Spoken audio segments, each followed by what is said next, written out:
From beautiful East Tennessee and the foothills of the Smoky Mountains, you're listening to the Sherry Voluntary Show, and I do appreciate you spending your time with me. Today, I have a special episode for you. It's an appearance I made on Real News on the local talk radio station, 92.3 FM, with Mr. Henry. And we always have such a great time talking about a lot of things, and having that different opinion is a lot of fun. So I hope you enjoy the show. Anyways, this is Real News, a program that we talk about real news. Here's one of the headlines that I want to get to today and ask Ms. Sherry Voluntary's opinion on. CNN's reporting that now Bill Weld is officially announcing that he's just... I didn't even get done with the headline and she's already... That's awesome. Bill Weld is announcing that he's officially trying to primary or challenge Trump in GOP nomination. It's interesting. I kind of want to talk about some of this today and talk about what that looks like with Trump virtually having nobody that's going to give him primary run. I said several months ago, almost a full year ago at this point, that I wouldn't be surprised to see someone like a Jeff Flake or, goodness gracious, even a Bob Corker try and primary Trump.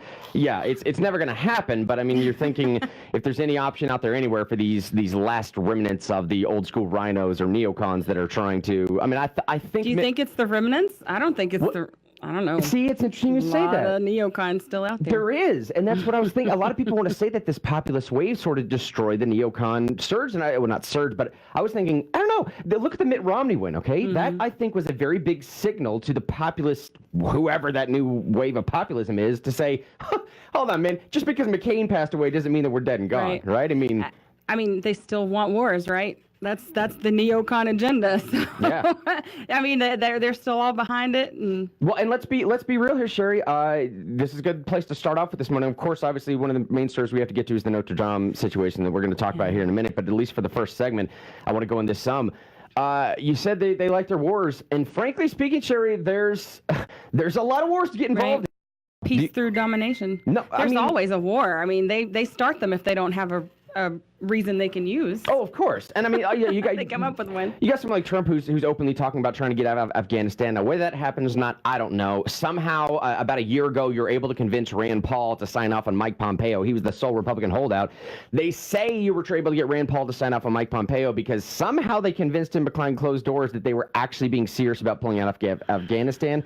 I don't know. To me, that seems like a generational war. I don't think we're ever going to be gone from there or the Middle East. I mean, right now, we have grown children, who are fighting in the same war that their fathers fought in. Exactly, right? That's sickening. And it's not even a declared war, people. We haven't declared war since, 1950? Or it's more than that. World War II.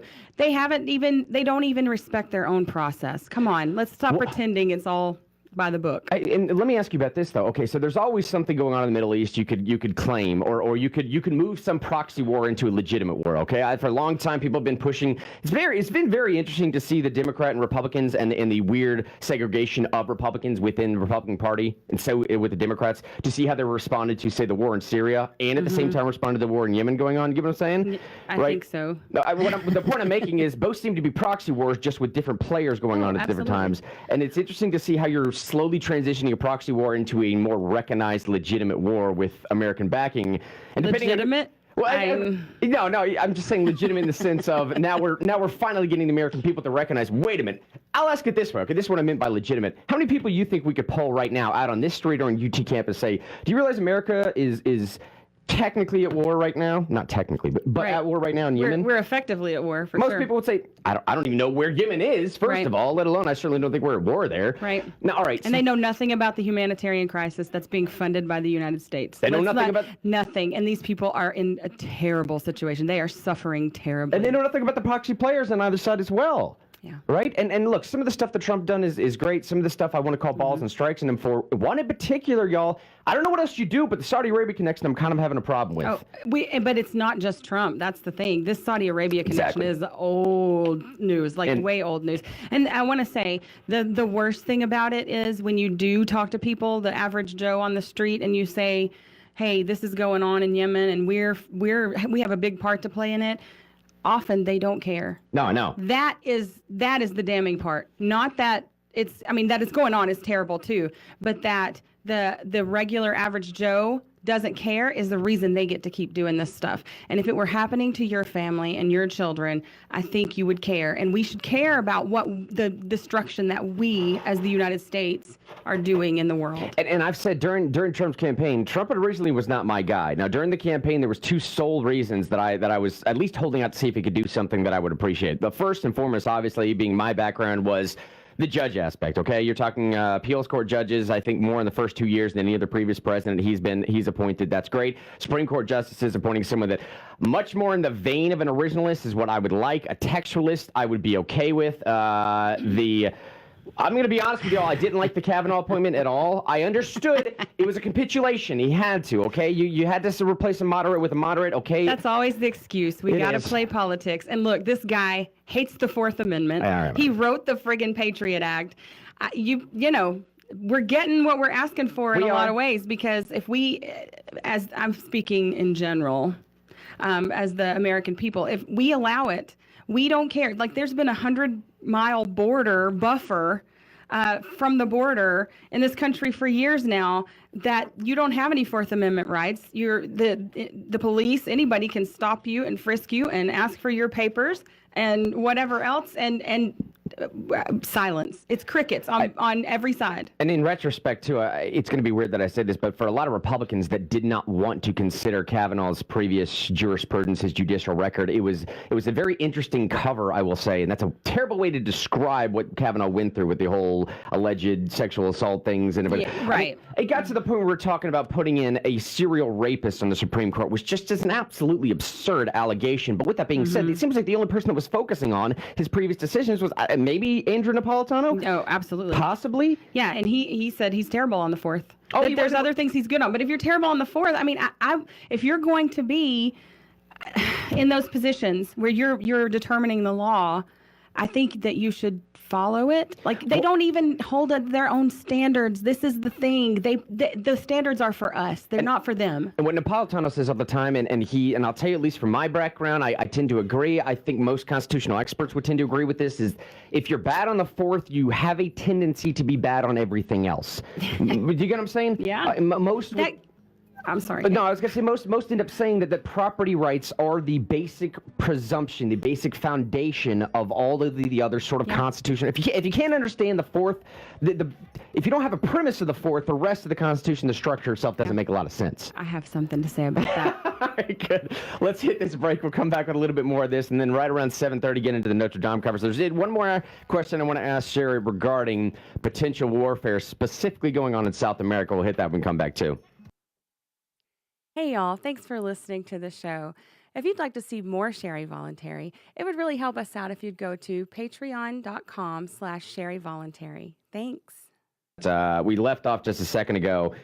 And let me explain real quick, too, what I'm talking about when I say Kavanaugh is bad on the Fourth. All right. There's one case in particular where, and this is one that Napolitano likes to cite as well, too. I don't like being, controversial about a Supreme Court justice pick from Trump unless I can back this up, but I think I can back this up.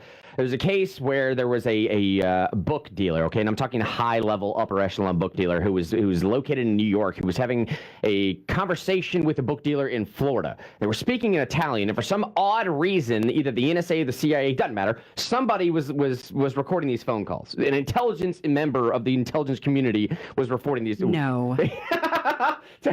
Don't give me that, Sherry. No. Anyways, yes, it is true, Sherry. Somebody was recording these phone calls, and this was for about a year that they were recording these phone calls. Eventually, this guy found out about it. Now, why they didn't have someone on the phone that could, translate Italian, that could say all they're talking about is the price of books? Now, whatever. That's neither here nor there. The point being is, eventually this went to court. It became in front of Kavanaugh's court, I believe, at the D.C. Circuit. His assessment was the Fourth Amendment is not necessarily charge you with anything criminal. Do you get what I'm saying? And it seems to reverse process of how the Fourth Amendment should be implicated, which is why Sherry and I tend to agree it's a bad precedent to set. It's a bad judicial precedent set that basically what it seemed like the government was telling us is they can look into your stuff as much as they want unless and until they start to actually charge you with something criminal, then they have to justify why they didn't need a warrant beforehand. Right. Which seems to me to destroy the entire purpose of the warrant in the first place. It's just like the president said himself. Don't do it first and then worry about due process later. Take the gun, worry about due process later. That is the attitude of the political elite. They believe they own you. Everything they do shows you that they believe that they own you. And this is what I wanted to talk about. When you said that the Fourth Amendment is the property, like it stems from property rights, which all the others are based on. Libertarianism is about property rights. And the first one, it all extends from that you own yourself completely. You own yourself. They do not own you. No one owns you. No one has a higher claim of ownership on you than you do. And that's what all of those libertarian principles are based on. So just remember that there are only two ends of the spectrum. It's not Democrat and Republican. It's not left versus right, conservative versus liberal. It is authoritarianism versus libertarianism. Those are the two ends. And you're either at one or the other. Which I made this pitch yesterday, Sherry, that I believe now we're in a very interesting time where I played this clip from Stephen A. Smith yesterday. Stephen A. Smith is a host on ESPN. He's a sports commentator. He gives commentary. I would have never known that. Right. I mean, most people don't unless you just stay glued to ESPN. But he gives commentary on essentially everything. Now, back in 2009, he basically said that for at least one term around, African Americans should just consider voting Republican just because. Now, the point he was making, though, and hear me out here, the point he was making was Democrats for a long time have never worked for our vote because they think they already had that locked up for the last 6 decades. Probably true, okay? And he said at the same time, Republicans also have not ever worked for our vote because they don't think they can ever win our vote. So why should they waste time on that? Probably also true. Now, unfortunately, he said this leaves a large swath of Americans, the people that are actually concerned about political events and are well-informed, that are African Americans, with a voiceless representation.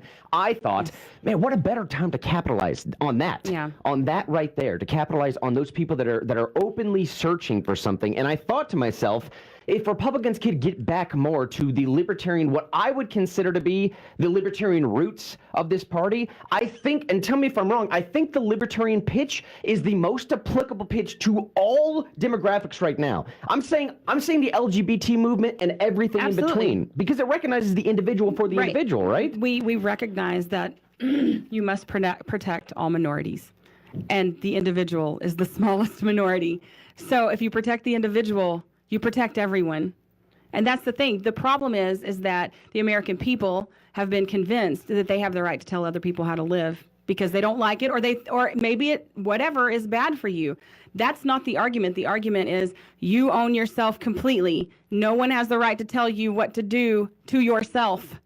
That's the end. All right. Now, I hate to do this to you with 2 minutes left until this break, but whatever. I'm going to. It's real news. Don't This is what care. we do. No, I don't. You're talking about protecting individuals. You're talking what I would go to, say, an overarching framework of the federal government providing for the general welfare of the people. All right. So this is what I want to move to. We were speaking before about the neocons appreciating or liking wars being started. What do you do with the situation in Venezuela? And I want to bring in all implications of the rest of the world events going on. Okay. You have Russian influence. You have the Chinese influence that is dramatic. I'm talking exponentially rising in South America at the same time of having the migrant caravan situation going on, at the same time of America trying to figure out what's going on with this 5G technology, at the same time of China trying to figure out, is this a new manufacturing facilities, a new way of whatever their Chinese road of manufacturing is talking about. Now, the point I'm making is, I would say that I'm speaking for you a little bit. You are probably so beholden to your libertarian values, regardless of whatever this means for filling the superpower void, if you will, in Venezuela and South America. Don't get involved, right? Absolutely not. I mean, but we've already been involved. Like, that's the thing. Our CIA, we've undermined South America so much over the years, guys. Like, it's a joke to say, should we get involved? Like, we've been involved. We're always involved. Well, but does that then imply, or am I inferring incorrectly, does that imply that we have some responsibility to usher this into something more sustainable? We have a responsibility to get back to principles. That's the only responsibility we have. The other stuff is fear-mongering, and it keeps us in the same situation. Like, people are like, well, we got to deal with this fire now, and let it burn out, right? Let it stop. Let it stop with you. You are the person giving them. If we don't comply, they don't get to do this. And Look, it's hard because it's fear driven, right? Because of what you said. What about Russia? What about China? Like there's some new fear. But if they don't have a fear, they find one. And here's where I knew it got bad is when I heard Alexandria Cortez come out and start speaking, not exactly like she would support military intervention, but she was not exactly denying that either. For her, it was a moral issue. Okay, she had this moral component involved where those people are being starved, right? They're not allowing these necessary medical supplies, and she said, okay, America has a duty, a responsibility to do something, which for me is, if you can get the most progressive individual in America right now to support military involvement, of course the neocons and rhinos are going to be in there. It leaves this weird swath of libertarians in between that are sandwiched on both sides. Yeah. What do they do then? Yeah, the thing is that they're not talking about, stopping the intervention before it ever gets to this point. They're not talking about stopping the CIA from going in there and undermining governments and doing things like that. No, they don't talk about that. They only talk about the end result when they get what they want, which is more state power. Every time they go to war, every time one of these actions happens, they have more power. And you have less. The individual has less. It has to stop somewhere. That's the thing. It's terrible, yes, but it has to stop somewhere. And part of it is that you have to stop playing the game. Because if you keep playing the game keeps getting played. It's a catch-22, yes. And I don't want those people suffering. And I do think we have some sort of duty to try and compensate or undo a little of the damage that we've done in undermining some of these governments. But I wouldn't claim to know what's the absolutely correct thing to do here. I would just claim to say if you believe in freedom, you need to have the principles of freedom. And principles aren't something that you just walk away from when, hey, I'm afraid of this. Like you have to stand your ground. Otherwise, there's no point in having principles. Stop calling yourself a principled person if you are behind every war that happens, every conflict that comes up. Well, we got to do this here. We got to do that there. It's a difficult thing to, That's why the Democrats are about to do some damage to the Republicans. No, I'm serious. Yeah, I hear. Tulsi Gabbard, she's anti-war. Like Bernie Sanders, he was anti-war. It's not one of his top priorities, but it's there. And people are getting sick of this, y'all. Yeah. They're just not even principled. They're just sick of it. I'm sick of seeing soldiers come home broken and torn and destroyed and killing themselves. This is not acceptable. Well, you make a good point, too, especially when Trump has sort of already primed his base to be ready for that type of rhetoric. When he comes, now Trump fell on that assessment by way of sort of an economic outcome of just think about how much money we could possibly save if we're not in endless wars across the world. That also, regardless, it falls on the same page as your Bernie Sanders and the rest of progressives as well. I just, Brad Bleedstill, that was on last time I was here, who wrote Life, Liberty, and the Pursuit of Raw Milk, or something. It's something to that. I'm sorry, I've messed up the title. He gave an excellent speech when I went and saw him. And one of the things he talked about was something that's in your opening, which is the Summer Patriot, Sunshine Patriot, and the Winter Soldier. And that Winter Soldier, that's referring to Valley Forge. It's referring to those men who... he said then you can look back and see the stories of they could find where the soldiers were because of the blood and the snow. Because these men were out there marching and fighting for their freedoms with no boots. Their feet were bleeding. That is being committed to principles. That is loving freedom more than comfort and safety. And so many people in this country have confused comfort and freedom. Yeah, it's a difficult thing to get your head around the logical conundrum of forcing someone to accept freedom. You know what I'm saying? Yeah. 7:34, hit this break. Be back, possibly with Notre Dame, possibly continuing this. We'll figure it out during the break. Be right back. It is your right, your duty, and your privilege to attend the 7th Annual Midwest Peace and Liberty Fest held at the Circle Pine Center in Delton, Michigan, just outside of Kalamazoo, from Thursday, June 20th to Monday, June 24th. This is the most important Liberty Fest of our lifetimes. This is both an adult and family-friendly camping event. There will be all sorts of outdoor activities, games, discussions, and bacon. Lots of bacon. Scheduled speakers will include C.J. Kilmer of the Dangerous History Podcast and Brett Venat from School Sucks. Make sure your voice is heard by rounding up your friends and family and getting them registered today at mplfest.org. That's Mike, Papa, Lima, Fest.org. Dogs welcome, longer leashes recommended, and a vote for Anarchon is really a vote for AgoraFest. Before we continue into what we were just talking about, I think it's a fantastic conversation. Let's go to Roberta on the Crown Plaza call number, wants to chime in on this subject. If you have an opinion on anything we're talking about, that phone number is 865-888-TALK. It's 865-888-8255. That's called the Crown Plaza call number. Roberta, thanks for hanging through that break there. What's on your mind? A lot. Anyway, back to the same thing you were just talking about. I think we have to go back a ways into slavery. And we go all the way back into Genesis. There is the statement that there was no man to till the soil. They needed somebody to work. And they created a virtual slave race, actually, and we're it. But let's suppose there was an evil giant who created this, but they needed to be able to control the people. What if they rose up? So let's put together a package where we could have just a few overlords to control them, but let them think they're doing it. And so what we'll do, we'll create three things that'll get them at every point. One is politics, the other religion, and the third finance. And we'll put our own in there to govern them. And they'll never know it. They'll never wake up. And they get them to fight among each other.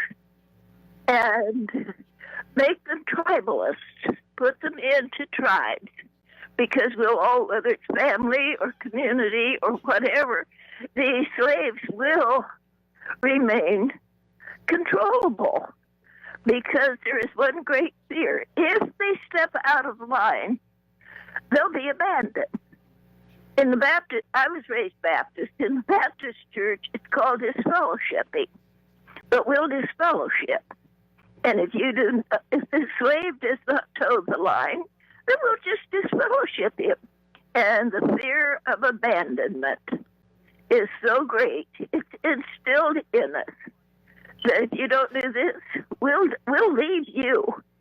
And so the slaves stay towing the line, chopping that cotton or whatever you want to call it, but instead of looking behind and see how much reality, how much hero worship have we instilled or had instilled into us that we don't dare even check and see. We make heroes out of people with clay feet. All right, Roberta, let me ask a follow-up here, because we've got about 3 minutes left, and I want you to be able to respond to this. Here's where what I'm thinking. A little bit of what you're saying is, and a bit of the problem that I'm having with that as well is, it seems like everything is premised upon there being a manipulation due to an illusion of choice. Do you get what I'm saying? Right. That you choose Democrat and somehow you think that's choosing away from Republican, or you choose Republican and somehow you think that's choosing away from Democrat. And oddly enough, it seems like at the end of the Bush administration and the end of the Clinton administration, we were much more similar than we were different with those two administrations. Now, I understand what you're saying there. Well, the fundamental problem I've always had with that notion of illusion of choice being pervasive to the extent that it covers everything, though, is that it destroys that Platonic cave theory for me. It kind of implies that there is no way to truly wake up. Do you understand what I'm saying? There is no actual true choice. There is no real, legitimate choice. If everything is blanketed by an illusion of choice, then it's just the illusion that you're buying into. So I guess my follow-up question would be, not that I'm saying you're wrong there, I just don't, it seems like a very, very pessimistic outlook. You understand what I'm saying? And philosophically speaking, I don't know how you break through. How do you pierce that veil to say then, this is no longer an illusion that somebody else has propagated? I think, first of all, we have to, you're doing it this morning. That was the main reason I called in, is because you, I don't know the little girl's name, but at my age, you're all little girls. That's Sherry. I'm Sherry, Miss Roberta. Yeah. But anyway, go back to ethics. It isn't a matter of a label or a party. If we begin to assert ethics and to think, and our schools, I said, we're turning out mass volumes of kids who are told what to think but not how to think. Mm-hmm. And just simply taking a stand. You are doing it. And that breaks the illusion. We can think. Oh my, isn't that amazing? But we have to think. If we don't, we will perish. Yeah. But we don't have to stick strictly. I can't see if there's a difference between the Democrats and the Republicans anyway. No, I think most would tend to agree with you there. But we, of course, I was a Goldwater Republican, so. But Roberta, I'm going to let Sherry comment on your comments off air here. I always appreciate hearing from you. We'll talk to you soon, all right? Thank you, dear. There goes Roberta. Bye. Yeah, she's great. Yeah, I love Roberta. I love her. So a couple of things she said is that, when what you were saying too, I guess that's what I'm saying. It's the individual. The way to protect those things and to be ethical and principled is for the individual to choose what they do in their life. That's the only way. When you said there can be no knowing. Yeah, right. That's the point. That as an individual, you get to choose for your life the things that progress your life, the things that you want to do. You're endowed by God with your specific, if you believe in God, like you're endowed with gifts and certain abilities, and so therefore you are able to do with those what you wish. Yeah, see, that's my real fear, though, is that what somebody called this the post-truth era, and I think that might be sin. Honestly, if everyone has a different version of epistemology, then ultimately speaking, your truth is your truth, my truth is my truth. I know that's not what you're saying, there's but both objective and subjective truth. Like, sure. People want to make it this false dichotomy of either or, but there are subjective truths, and there definitely are objective truths, right? Some things, like we talked about on the last time I was here, murder is wrong universally. As a person, that's something I don't want done to me, I shouldn't do to other people. So I think that there are objective and subjective truths. But the thing is that those things that are static, that do not change, have to be the standard by which we live. And that is the principled stance of libertarians. It's not about God, it's about men ruling you. And that they don't have the authority to do that. Empiricists can kick a rock and prove its existence, right, Roz? There you go. 7:52, hit this break, the final break, be right back. Miss Sherry Voluntary had to step away real quick. I want to make a quick comment that I think might be an interesting transition into the Notre Dame story that we're about to come through right now. We were just talking about this element of sort of an illusion of choice, which obviously is a very real concept.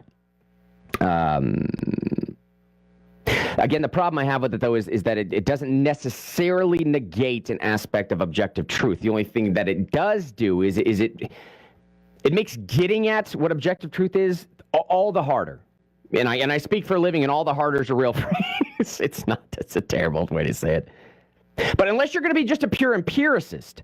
Now, what I mean by that is ultimately, thanks, Daniel saying volume's fine. Thanks, buddy.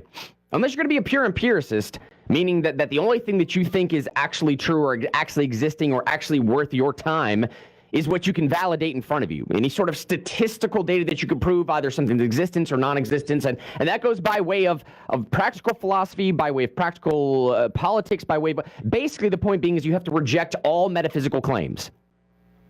Now, I don't have a problem with that necessarily unless you take it to its logical end. Here's my bigger problem with being a pure empiricist is at the end of the day, it's such a dire existence, man. I don't know where you find meaning in that type of existence, other than just your existence is only meaningful if you do something meaningful with your life for a future generation. Right? And this, for me, unfortunately, kind of a pure empiricist is what I brought up before of only believing the things that you can empirically prove that are in front of you. I'm punching this table, so therefore I know it's true. Basically, the realm of science is the only thing that you can actually rely upon, which is a fine way to do it, frankly speaking, again, because you're never going to be able to prove the existence of God. It's in the definition of faith, right? And Roz, can we get her mic? Right. But as I was saying before, it just seems to be a very, very dire existence. I don't know where you find meaning, like I said before, and certainly the individual means very, very little to an empiricist, I would think. I don't know. I'm not one, so I can't know. I mean, I'd have to find out, I guess. I don't know that. All I would say is that everything you just said is the reason why the individual should be held above all. Because if you don't have the ability through some power structure to make me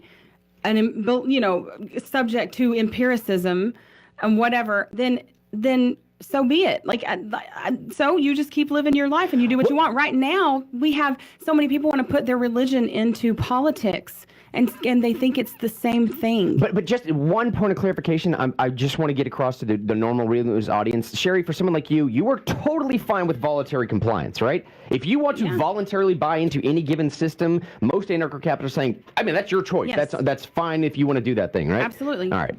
And that being, if you want to pay into California's universal health care or whatever else. If you want to live in a community and you pay taxes for roads, you go right ahead. You go right ahead. Like that's the thing. The problem is that let's take something that most of your audience is very familiar with. And we have... Actually, I was going to say, like, if we could stop it there, we'll hit this when we come back. Unfortunately, we got to hit this break. News, traffic, weather, all that's nonsense. It's not nonsense. It's good sense. All that good sense. Hey, y'all. Thanks for listening to the show. If you'd like to see more Sherry Voluntary, it would really help us out if you'd go to patreon.com/SherryVoluntary. Thanks.